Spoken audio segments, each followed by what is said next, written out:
I'm your host Pensyfan19 and welcome to the January 2024 Pensyfan Periodical. This is a monthly news series which covers most of the major railroading headlines from around the world, as well as my opinions on them.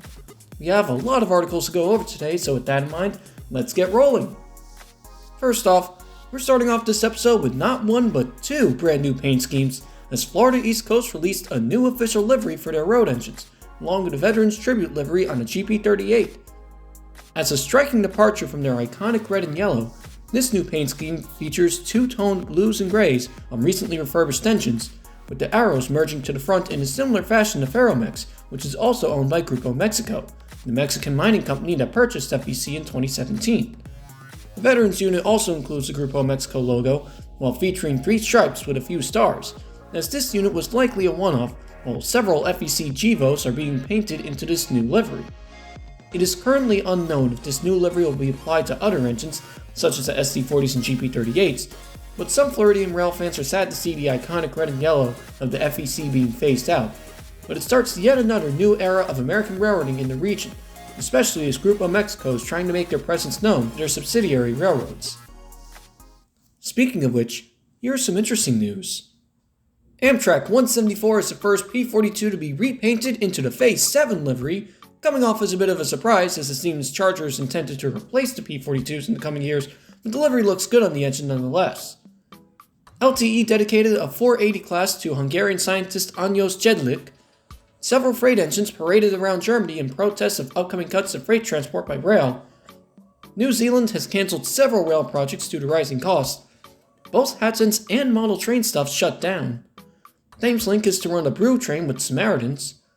Network Rail is to create new homes for endangered species of dormice. Network Rail was also given a consulting contract to work on California high-speed rail. The Heber Valley Railroad is to offer a Taylor Swift sing-along train in April. The Adirondack Scenic Railroad is to host a solar eclipse train. Conway Scenic has landed new cruise ship partnerships with shuttle buses from Portland. FART is to purchase narrow-gauge Stadler flirts. And Optifuel is to develop their own renewable natural gas-powered road engine. This 6-axle Cal unit is designed with 10 natural gas generators with a total of 5,600 horsepower along with the B unit, with a start date of 2025, as it will likely be the first biomethane-powered engine used in mainline service. Now here's the follow-up news sections for articles covering stories from previous episodes. Tri-Rail finally started their long-delayed shuttle service to Miami Central, thus providing a connecting service for Brightline and Government Center. Valley Metro Light Rail commenced service of their Metro Parkway extension to the former Metro Center Mall. BNSF has officially taken over operations of Montana Rail Link, which resulted in their SD45s being scrapped. Phase 2 of Trend Maya is to be determined by an upcoming election. VR revealed the winning design for their Stadler flirts, along with the winner of the popular vote. Talgo has delivered their ICE L train sets for DB, along with Talgo 230 for DSB. Southwestern Railway Class 701s have finally entered service. CPKC revealed their third converted hydrogen engine, formerly an AC4400CW, now with an extra tender. And CSX released heritage units commemorating the New York Central and Monon Railroads, the former of which being criticized for using the wrong fonts for lettering. In the meantime, Etihad Rail has commenced the first passenger service in UAE for ADNOC employees. Inglewood, California is to get a station renovation. BlackRock has acquired the rail assets of Global Investment Partners. The York-Durham Railway has ceased operations. 25 items from the State Movable Heritage Collection is to be sold at an auction in New South Wales. The Western Maryland Scenic has leased the Georges Creek Railroad and also leased an 80-tonner for this new service along with 2 GP9s. Patriot Rail is to provide tourist service on the Gettysburg and Northern. A Mickey Mouse horror film is in development as the steamboat Willie Mickey became public domain. Skoda is to provide trams for DPP in Prague, while CAF is to supply new trams for Rome. UKCP is to make trams for St. Petersburg, while Saudi Arabia is to construct a history-inspired battery-powered scenic tram. Mermec is to make an inspection engine for Kiwi Rail, while Olavion is to purchase Nuuk Dragons.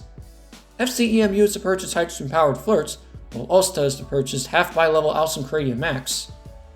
Santiago's received its first monorail for the Santiago monorail system. CRRC hybrid MUs have entered service in Chile, while CRRC CR200JCs have entered service in China. Tanzania is rebuilding its entire rail network with recently acquired Class E6800 and Class 1014 engines. Kiha 183 coaches have been sold to the Democratic Republic of the Congo. Trinity Railway Express has donated a Bud RDC to the Frisco Railroad Museum, while CNW bi-level coaches were donated to the Illinois Railway Museum. The Southern California Railroad Museum restored a Santa Fe FMH 1244 to running condition. The Waterloo Central has acquired CP 1238 for restoration. Bessemer and Lake Erie 643 has been delivered to the Age of Steam Roundhouse for restoration.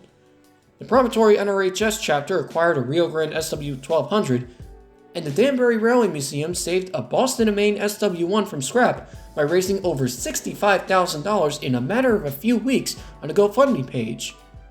Also, happy 5th anniversary to TexRail, and happy 160th anniversary to Caltrain. After all that, it is now time for this month's Meme of the Month. This month's Meme of the Month is... This cooler looks great northern. And now, the top story of the January 2024 Pensyfan Periodical is... Talgo to develop the first hydrogen-powered high-speed train!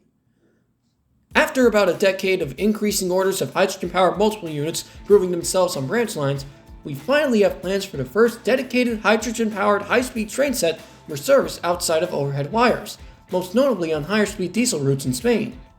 Specifically, Talgo is to lead a consortium of 10 Spanish companies and organizations that have formed a joint venture to develop the world's first hydrogen-powered high-speed train, also known as the Impulso project, by retrofitting an existing Talgo 250 train set to have a hydrogen and battery-powered power car right behind the lead engine.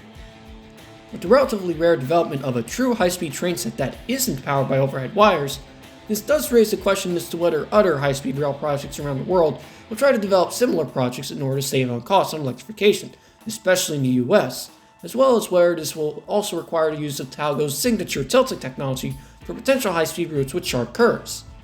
Nevertheless, the conversion of an existing high-speed train set to run on hydrogen in addition to overhead wires raises a new world of possibilities of through service on the high-speed lines, or high-speed service onto non-electrified lines, as the Impulso project is to bring forth one of the last regions of the rail industry that is yet to trial hydrogen-powered rolling stock.